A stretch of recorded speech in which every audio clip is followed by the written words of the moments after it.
Real life thriller horror suspense story अनजान कातिल। Chapter 2 Bhairavpur की हवेली। उस घटना को 15 वर्ष बीत चुके थे।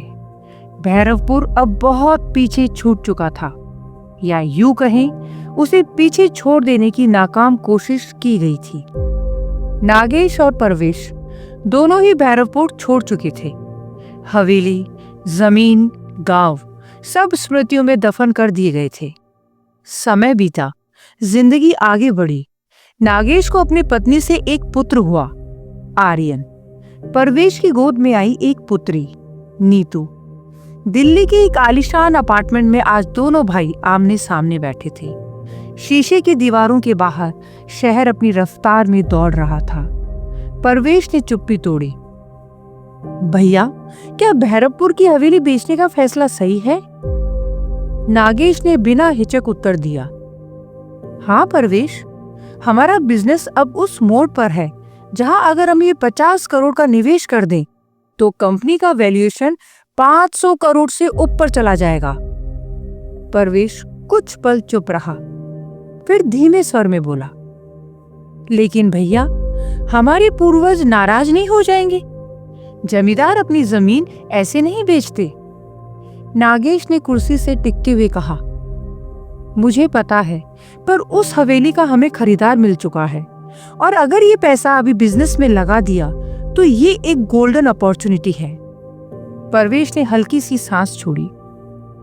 ठीक है भैया, बस मुझे कुछ अजीब लगा, इतनी आलीशान हवेली, ये सब तुम मुझ पर छोड़ दो। नागेश ने बात वहीं खत्म कर दी। फिर अचानक उसने मुस्कुराकर कहा, एक काम करते हैं, इस बार भैरवपुर फैमिली आउटिंग पर चलते हैं। परवेश चौंक गया। मतलब ये कि सिर्फ तू और मैं ही नहीं, मालती, आरती और बच्चे, नीतू और आर्यन सब साथ में चलेंगे। परवेश की आंखों में एक क्षण के लिए चमक आई। हाँ भैया, इन लोगों ने तो हमारी हवेली कभी देखी ही नहीं। अच्छा है, हवेली बेचने से पहले ये सब एक बार देख लेंगे। तो बस, नागेश बोला, प्लान बना लो। योजना तो बन गई, लेकिन नियति की योजनाएं अक्सर इंसानों की समझ से कहीं आगे होती है। कोई नहीं जानता था कि वो परिवार वहां छुट्टियां मनाने जा रहा था या उस शाप को पूरा करने जो 15 वर्ष पहले एक 16 वर्षीय लड़की ने दिया था। भैरवपुर में एक बूढ़ा आदमी आज भी दरवाजे की ओर देखता था। भोले राम। आज भी उसे यकीन था कि उसकी बेटी लौटेगी। नागेश और परवेश ने वादा किया था कि बेटी को 1-2 दिन में वापस भेज देंगे।